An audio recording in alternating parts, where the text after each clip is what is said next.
سلام به همه شما دوستای خوبم. من نیلوفرم و اینجام که یک ماجرای واقعی دیگه از کتاب Unexplained رو براتون روایت کنم. میدونم که شما هم بی‌صبرانه منتظر قسمت دوم این کتاب بودید. پس بدون مقدمه چینی میریم سراغ کتاب. اسم این بخش جعبه.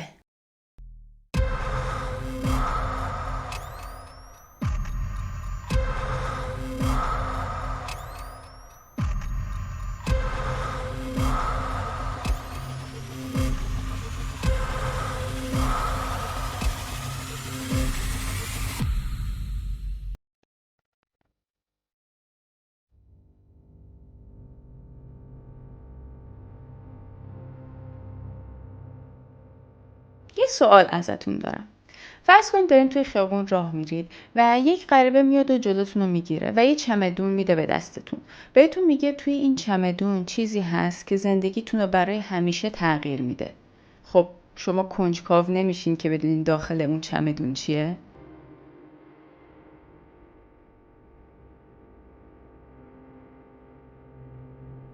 حتما وسوسه میشین که چمدون رو باز کنید و بدونین که توی چمدون چیه که زندگیتون رو قراره واسه همیشه تغییر بده. ولی خب این فکرتون رو همینجا نگه دارین، دوباره برمیگردین بهش.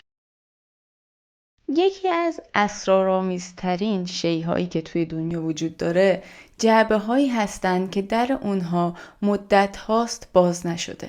چیزی که جالبه اینه که ما انسان‌ها بیشتر از اونی که واسه دیدن محتویات این جعبه اشتیاق داشته باشیم، عاشق اون حس تعلیق و انتظار قبل از باز کردن جعبه ایم. این زمان تعلیق و انتظار به معنی فکر کردن به بی نهایت احتماله. توی این زمان ذهن ما نهایت قوه تخیلش رو به کار میگیره تا تصور کنه توی اون جعبه چه چیزهایی ممکنه وجود داشته باشه. اما بعضی وقتا شاید بهتر باشه که ما تو همون حس تعلیق و انتظار بمونیم و در اون جعبه هیچ وقت باز نشه. مطمئناً راجع به گربه شرودینگر شنیدید. شرودینگر یه روانشناس بود که یه آزمایشی رو طراحی کرد. توی این آزمایش یه گربه رو گذاشت داخل یه جعبه که هیچ راهی به بیرون نداشت و هیچ کس هم نمیتونست داخل جعبه رو ببینه. بعد یه سیستمی طراحی کرد. یک ماده پرتوزایی رو قرار داد توی یه محفظه‌ای و سیستم رو طوری تنظیم کرد که وقتی که یک اتم از اون ماده پرتوزاهین پرتوزایی کاهش پیدا کنه، یک سمی توی جعبه آزاد بشه و گربه با خوردن اون سم بمیره. چون ما قادر به دیدن داخل جعبه نیستیم، در تئوری این گربه میتونه در عین حال هم زنده باشه هم مرده. تنها زمانی وضعیتش مشخص میشه که ما به عنوان یک بیننده در جعبه رو باز کنیم و مشخصاً ببینیم که گربه زنده است یا مرده. تنها با بررسی وضعیت گربه توسط یک موجود دیگه که توی این آزمایش انسان‌ها هستن میتونیم مطمئن باشیم که اون حالتی که گربه توی اون لحظه درش قرار داره حالت مرگ یا زندگیه. این یه آزمایش خاص با تعبیرات ترسناکی بود. اگه هدف این آزمایش رو قبول داشته باشیم میتونه یک تعریف جدیدی رو از دنیای مادی ما بهمون بده. اینکه حالت و وضعیت هیچ چیزی توی این دنیا مشخص نیست مگر زمانی که اندازه‌گیری بشه و مشاهده بشه. حالا اینجا این سوال پیش میاد که مشاهده‌گر کیه؟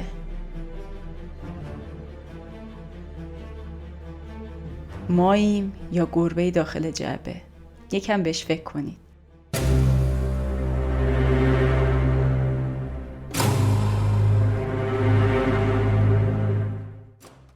حالا برگردیم سر سوالی که اول این قسمت ازتون پرسیدم.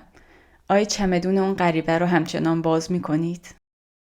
کوین منیس 38 ساله دلال عتیقه‌جات توی جون سال 2003 میلادی یه آیتمی رو توی ایبی برای فروش میذاره که اصلاً شبیه هیچ کدوم از آیتمای دیگه نبود. توی توضیحات مربوط به این آیتم مینویسه که تمام اتفاقاتی که دارم بهتون میگم واقعی و دقیق هستن و همشون قابل پیگیری هن. تمام اسناد، مدارک، رسید بیمارستان، همه رو پیوست کردن.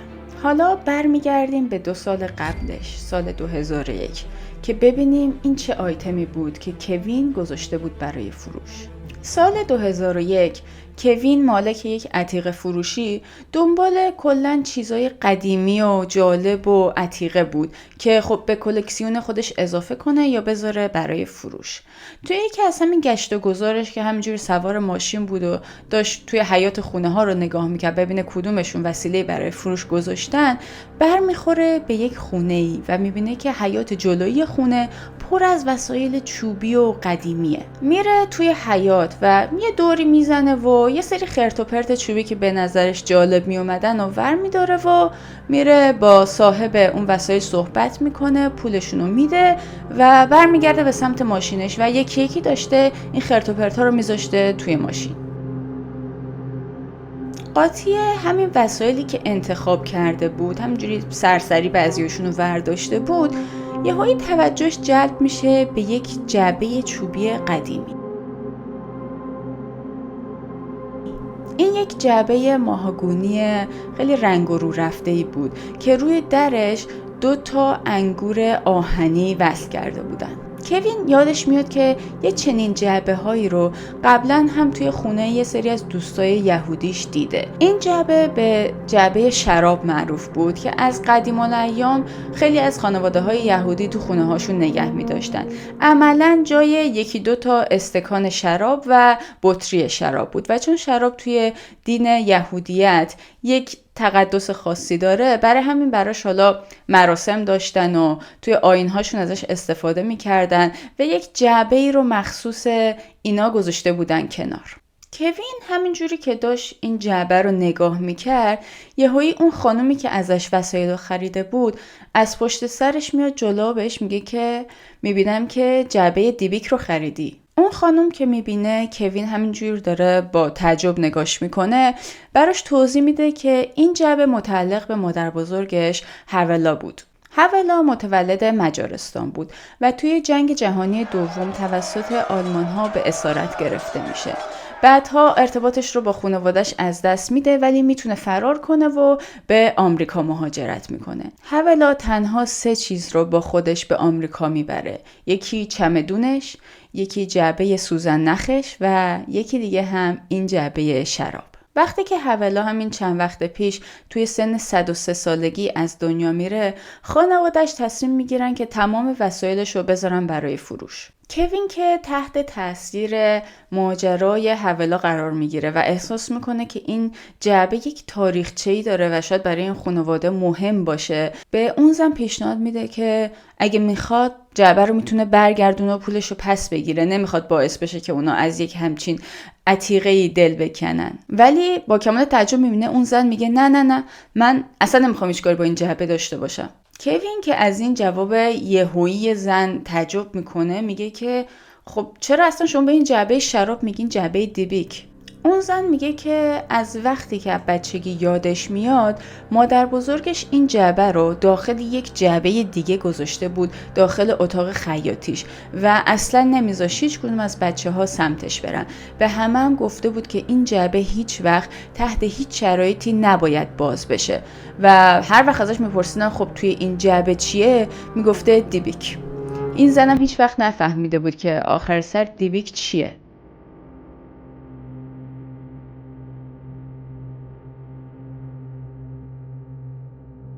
خلاصه کوین جعبه رو به همراه بقیه چیزایی که خریده بود رو جمع میکنه و میذاره پشت ماشینش و میبره به مغازش.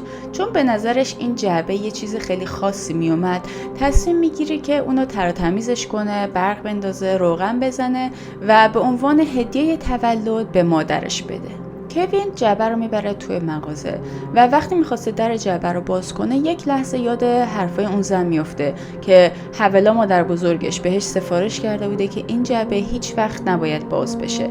ولی کوین یه شونه میندازه بالا، براش مهم نبوده، اصلا اعتقادی به هیچی نداشته، برای همین جعبه رو باز میکنه.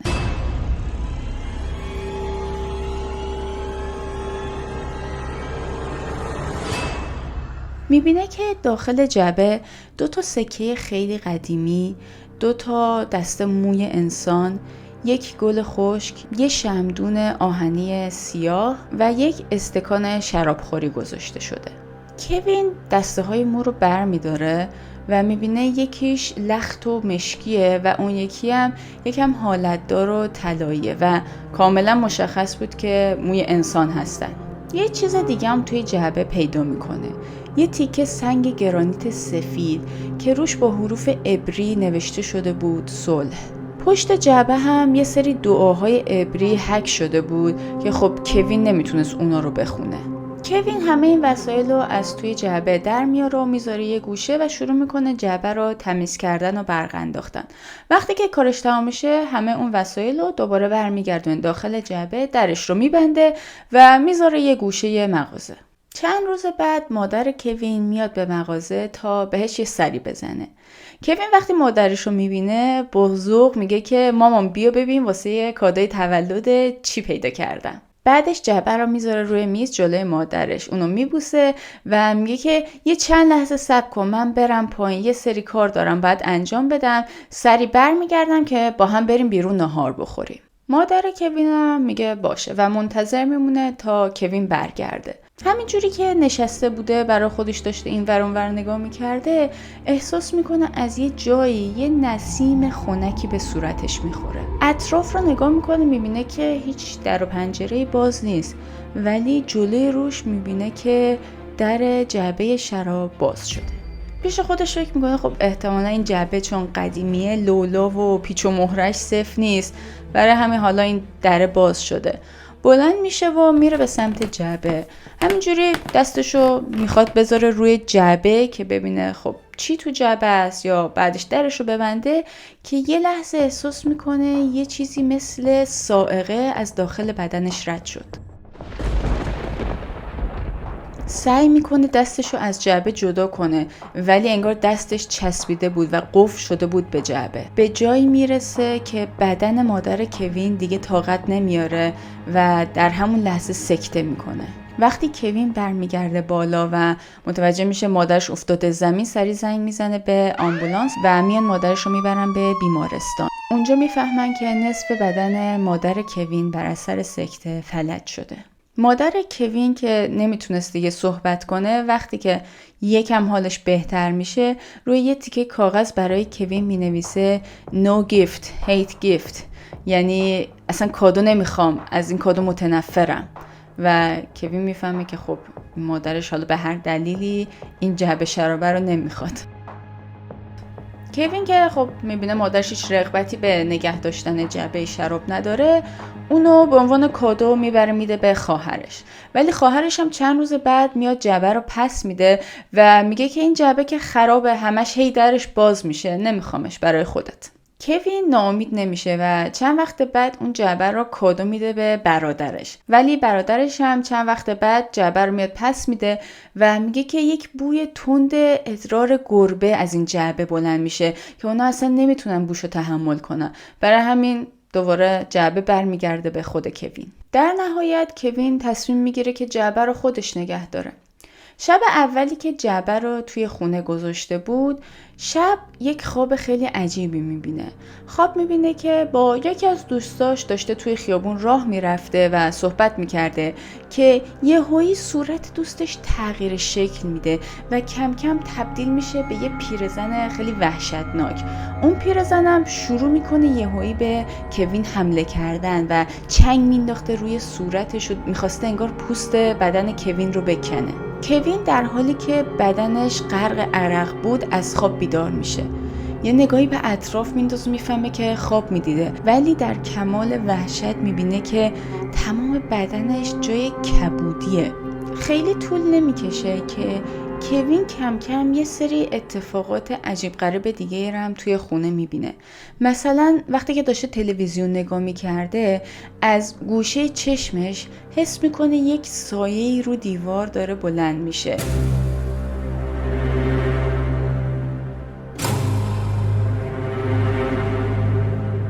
و وقتی که برمیگشت سایه رو ببینه، می‌بینه که هیچی نیست.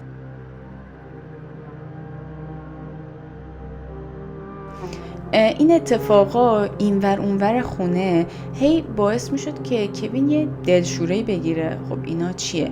اون خوابای وحشتناک هم هر چند شب یه بار دوباره براش تکرار میشد و اون پیرزن انگار دست از سرش بر نمیداشت. یه شب دیگه هم کوین خواب بوده که یهویی نصف شب میبینه که صدای آژیر آتیش بلند شده و فکر میکنه که خب حتما خونه آتیش گرفته یه جاییش. سری بلند میشه از تخت و خونه رو یه چک میکنه، میبینه که نه خبری نیست. بعد میره توی اون اتاقی که جعبه دیبیک رو قرار داده بوده و میبینه که اوه چه بوی تند ادرار گربه‌ای بلند شده توی اتاق. اینجا بود که کوین دیگه جونش به لبش میرسه و میگه که هرچی بود دیگه بسه، من کارم با این جعبه دیبیک تموم شده. کوین اصلا آدم مذهبی نبود، اصلا خرافی نبود، به هیچ کدوم از چیزای ماورالطبیعی هم هیچ اعتقادی نداشت، ولی محض احتیاط تصمیم میگیره که جعبه رو بذاره توی سایت ایبی و بفروشه. کوین جعبه رو تحت عنوان دیبیک باکس و به عنوان یک شیء تسخیر شده میذاره برای فروش و توی توضیحات دیبیک باکس هم تمام اتفاقاتی که چه برای خودش چه برای افراد خانواده‌اش افتاده بوده رو همه رو لیست میکنه و مینویسه.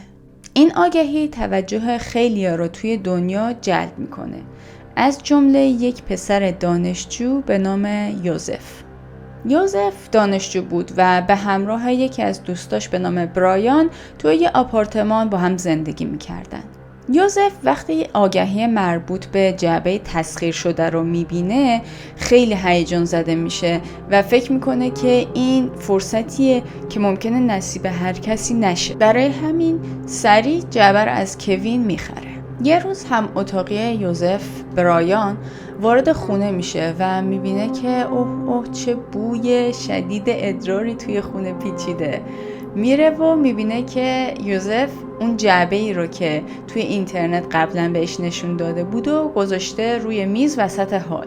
برایان وقتی که اون آگهی رو دیده بود به یوزف گفته بود که مخالف خریدن اینه و اصلا هیچ اشتیاقی به خریدن جعبه نشون نداده بود. به یوزف هم گفته بود ببین دارم بهت توصیه میکنم سمت این چیزا نرو، ولی یوزف کار خودشو کرده بود و جعبه رو خریده بود. برایان که میبینه خب کار از کار گذشته و یوزف کار خودشو کرده بهش میگه که اوکی این جعبه رو ببر تو اتاق خودت، اصلا بیرونش نیار، همونجا هر کاری میخوای باش بکنی تو اتاق خودت بکن. یوزف هم میگه باش. کم کم اتفاقای عجیب غریب توی آپارتمان برایان و یوزف هم شروع میشه. لامپ‌ها همینجوری بی‌دلیل میترکیدن و پودر میشدن روی زمین. برقا خیلی تون قطع و وصل میشدن. یه بار هم یک گله پشه هجوم میارن به آپارتمان اینا خب توی اون ساختمون چندین واحد بودن، ولی اون پشه ها به هیچ کدوم از واحدهای اون ساختمون حمله نکرده بودن، فقط اومده بودن توی واحد اینا. چند وقت بعدم لپتاپ یوزف میسوزه بدون هیچ دلیلی. هرچی میبرنش این ور اون ور که تعمیرش کنن یا ببینن چه عیبی براش پیش اومده بوده که این سوخته، هیچکس سر در نمیاره. همه میگن که این اصلا درست بشو نیست و ما هم علت این که چرا اینجوری سوخته رو متوجه نمیشیم. علاوه بر تمام اینها اون بوی شدید ادرار هم همچنان خونشون رو پر کرده بود. یوزف اینجا تصمیم میگیره یکم راجع به این چیزی که خریده بوده بره توی اینترنت سرچ کنه و تحقیق کنه. اما من نمیدونم چرا این کارا قبل از خرید انجام نداده بود. به هر حال کلمه دیبیک رو سرچ میکنه و از مطالبی که میخونه وحشت زده میشه.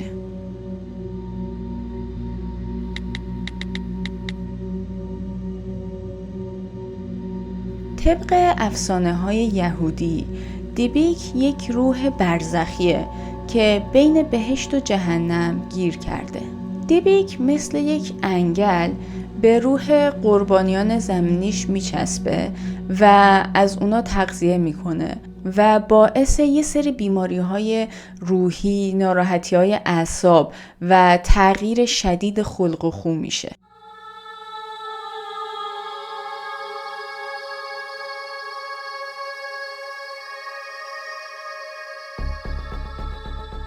توی مدتی که این جعبه توی آپارتمان برایان و یوزف بود، اخلاق یوزف خیلی عوض شده بود، خیلی دمدمی مزاج شده بود و حال کلی جسمیش هم خوب نبود، به شدت لاغر شده بود، انگار همش مریض بود.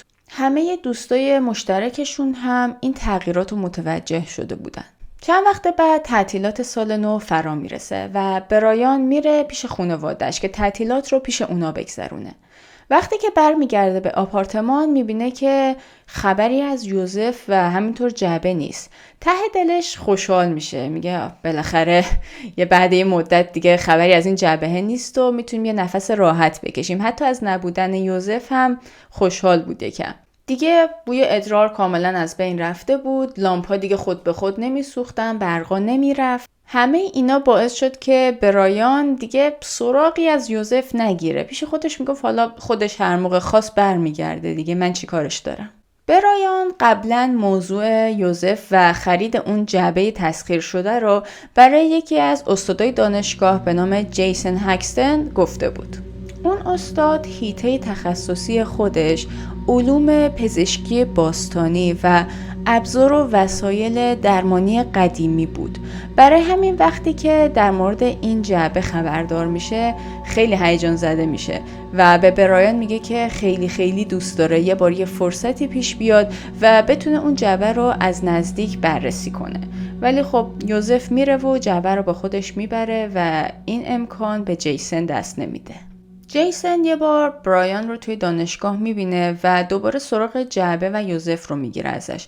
ولی برایان میگه که از زمان تعطیلات که برگشتن دیگه خبری از یوزف نداره و اصلا نمیدونه چه بلایی سر اون جعبه اومده. از شانس خوب یا بد جیسن 6 هفته بعد برایان باش تماس میگیره و میگه که از یوزف یه تماسی داشته و یوزف تصمیم گرفته که جعبه رو بذاره برای فروش.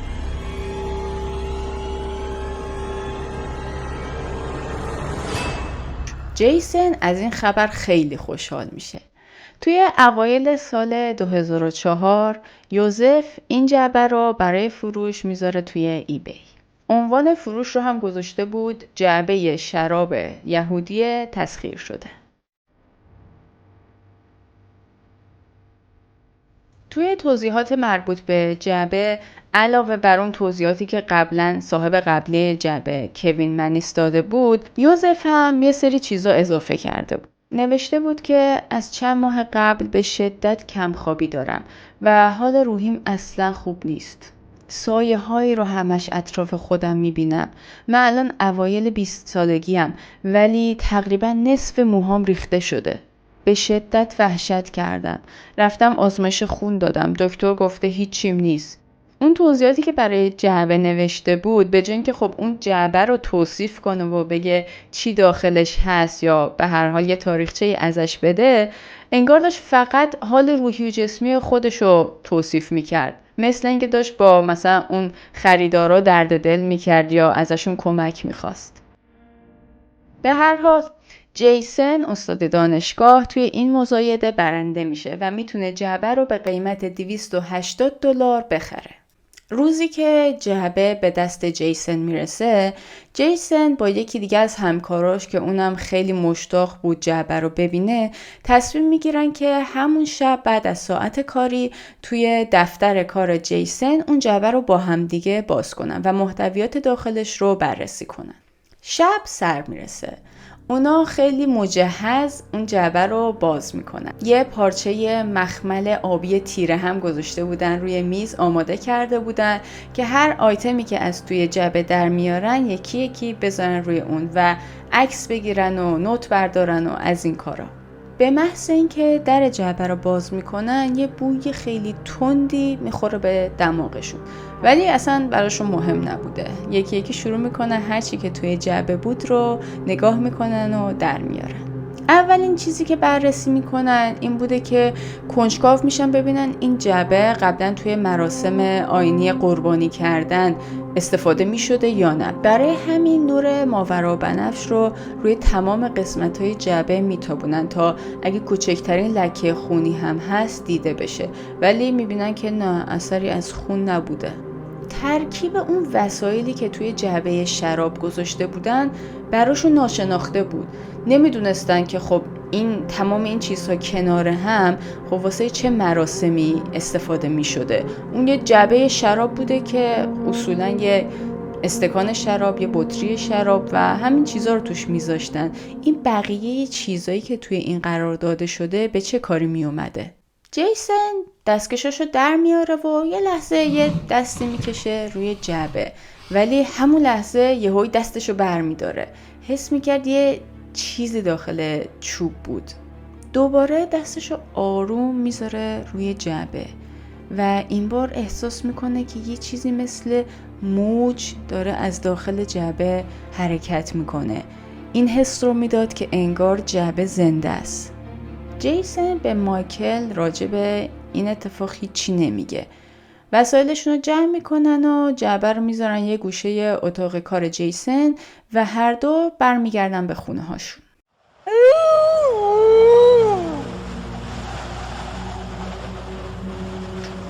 اون شب جیسن خوابای خیلی آشفته‌ای میدیده، مخصوصا خواب یه پیرزن خیلی وحشتناک که یه چشای گود چاه مانندی داشت.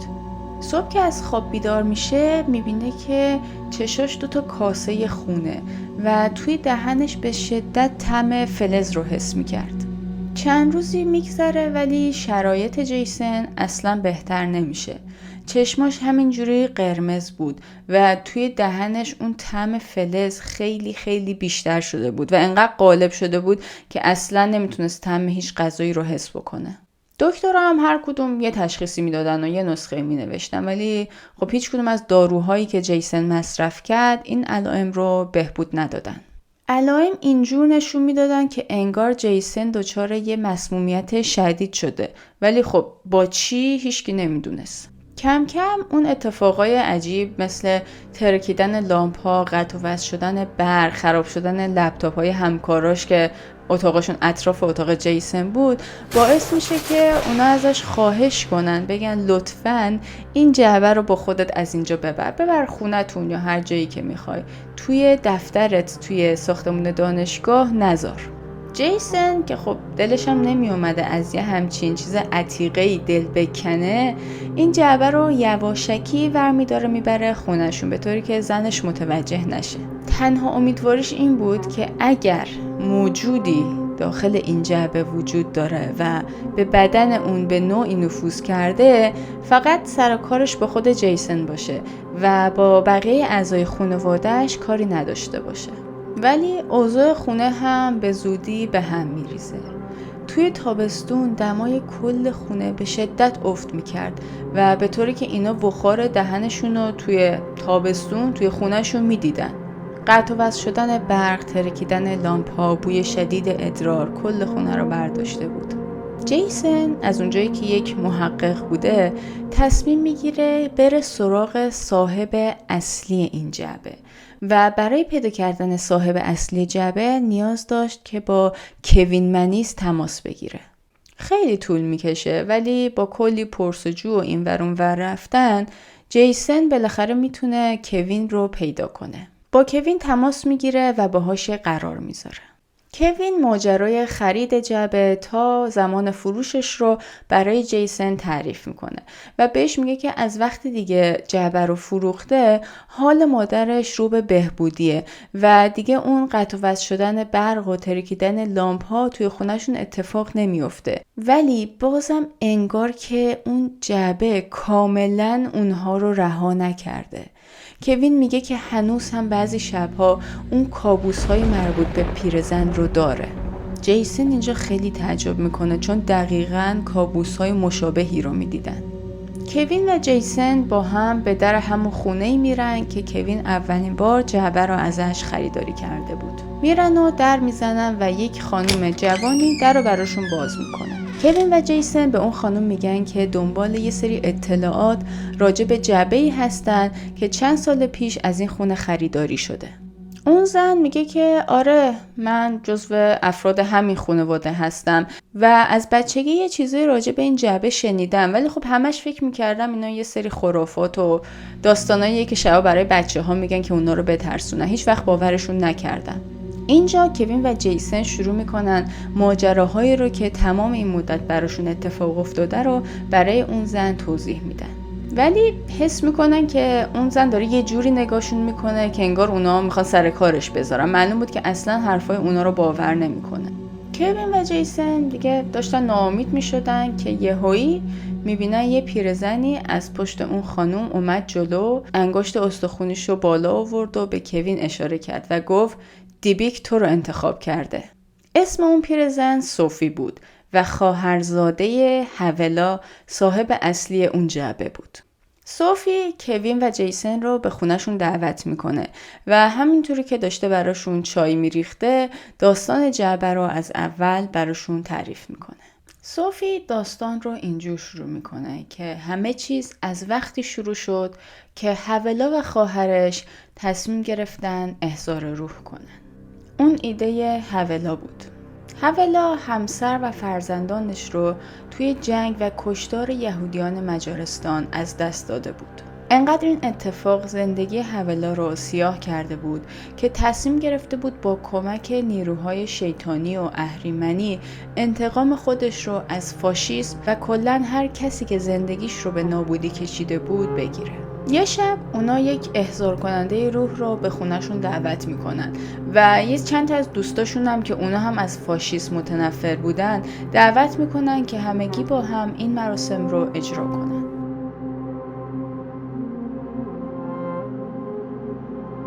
مراسم با تخته اویجا شروع میشه و توی اون میتونن چند تا روح رو احضار کنن، یه سری سوال ازشون بپرسن و یه سری هم جواب بگیرن. طی چند هفته آینده چندین بار دیگه هم این کار رو تکرار کردن، ولی یه زمانی میرسه که احساس میکنن اوضاع داره از کنترلشون خارج میشه. اون روح‌ها ازشون میخواستن که اونا رو از یه سری قید و بندایی که دارن رها کنن تا به حساب خودشون به انسان‌ها بتونن بهتر خدمت کنن.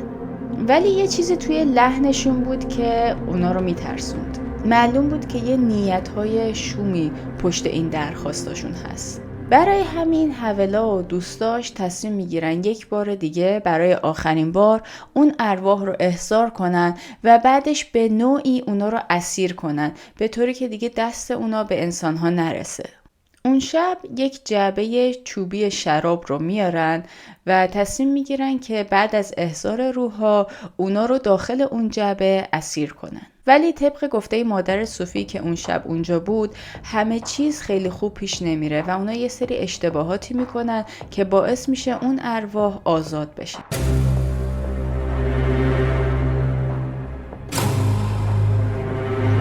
مادر صوفی به صوفی گفته بود که باور داره از اون شب به بعد هر چی اتفاق بد تو این دنیا افتاده تقصیر اوناست و اون هیچ وقت تا آخر عمرش خودش رو نمیبخشه. صوفی میگه که مادرش تعریف کرده که جعبه اصلی همون سالها توی جنگ نابود میشه و از بین میره و چند سال بعد هولا این جعبه‌ای رو که الان میبینید خودش درست میکنه و سعی میکنه که دوباره اون ارواح رو به دام بندازه. هیچ کس دیگه پیگیر این داستانای هولا نشده بود، ولی با اتفاقایی که داره میفته به نظر میاد که هولا موفق شده بود.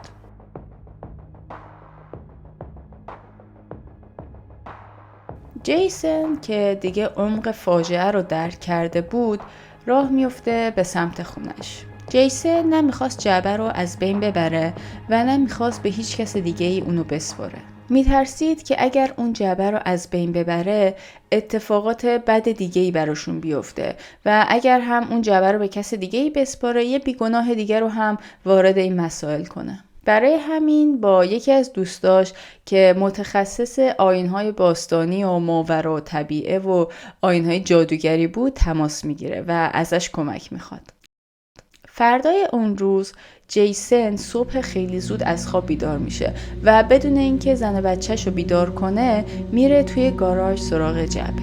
جیسن و زنش چند وقت قبل یک خونه دومی هم همون اطراف خریده بودن. فعلا توی اون خونه هیچ کس زندگی نمی‌کرد چون داشتن نوسازیش می‌کردن. برای همین جیسن تصمیم میگیره جعبه رو ورداره ببره توی اون خونه.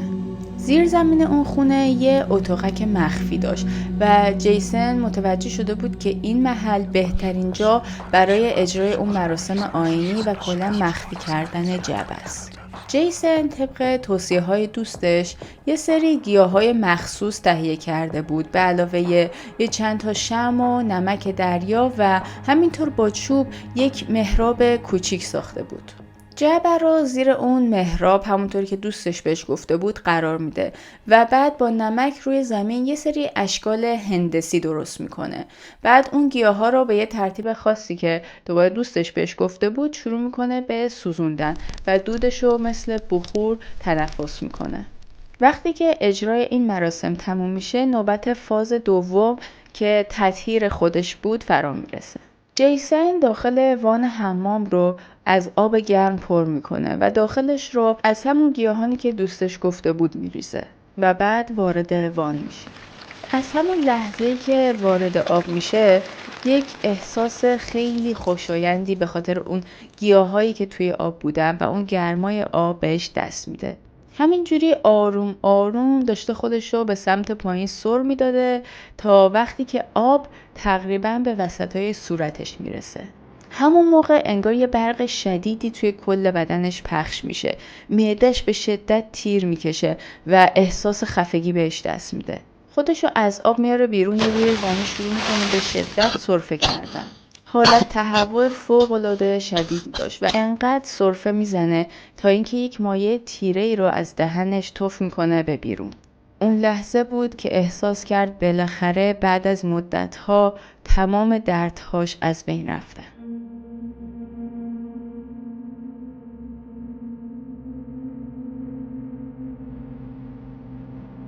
داستان جعبه دیبیک توی مستندها و برنامه‌های تلویزیونی زیادی نمایش داده شده، از جمله گوست ادونچرز و حتی یک فیلم سینمایی در سال 2012 به نام پوزیشن یا تسخیر از روی این اتفاق ساخته شده.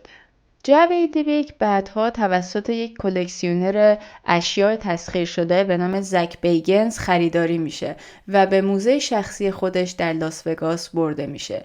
جعبه دیبیک الان کاملا دیدنش برای عموم امکان پذیره و میتونین بلیط بخرین و برین تمام اون اشیاء تسخیر شده توی موزه رو ببینید. لینک پیج فیسبوک زک بیگنز رو هم توی دیسکریپشن براتون گذاشتم که اگه علاقه‌مند بودین بریم ببینین.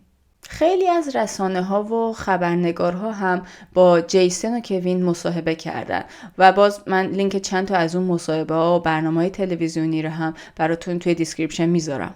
جیسن یه آدم منطقی تحصیل کرده و استاد دانشگاهه. تمام کسایی هم که با جیسن مصاحبه کردن متفق القول بر این باور بودن که جیسن به نظر نمیاد دروغ بگه و تمام شواهد و شهادت اطرافیان و همکاراش هم اینو ثابت میکنه. همشون باور داشتن که بالاخره یه سری اتفاقاتی داشته برای این خانواده میافتاده، اما چیزی که ازش مطمئن نیستن علت اصلی این اتفاقاته. آیا اون جعبه آغشته شده بود به یه ماده توهمزا که هر کی بهش دست میزده علائم مشابهی رو تجربه میکرده؟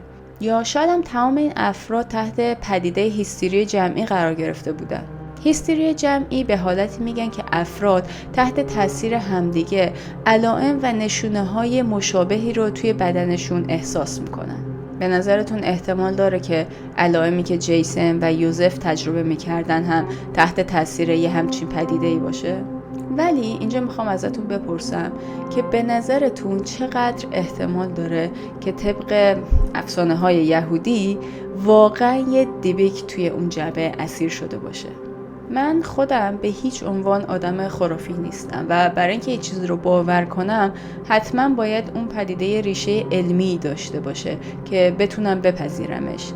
ولی در عین حال معتقدم که توی این دنیا و کی میدونه شاید همه دنیاها چیزهایی هستن که ذهن ما و مغز ما از درک اونا هنوز عاجزن و شاید هم برای همیشه عاجز بمونن و ما هیچ وقت نتونیم اونا رو بفهمیم. برای همین ذهنم رو باز میذارم واسه اتفاقاتی که شاید نتونم درکشون کنم ولی 100% هم انکارشون نمی کنم. شاید شما هم تجربه های مشابهی رو داشته باشین یا مثلا از اطرافیانتون چیزی شنیده باشین. اگر اینطوره، من و مطمئناً تمام کسایی که تو این کانال هستن خیلی مشتاقیم بدونیم که این تجربیات چیا بودن. میتونین نظرات یا تجربیاتتون رو با ما به اشتراک بذارین. خب اگه از این بخش از کتاب هم لذت بردید، بهتون پیشنهاد میکنم سری به بقیه ویدیوهای کانالمون هم بزنید. خودتون دیگه میدونین که لایک و کامنتاتون خیلی خیلی به رشد کانالمون کمک میکنه. علاوه بر اون هر کامنتی که میذارین ما اینجا کلی ذوق میکنیم. خب تا قسمت بعدی مواظب خودتون باشید. به زودی دوباره میبینمتون. خیلی هم تو فکر دیبیک نرید.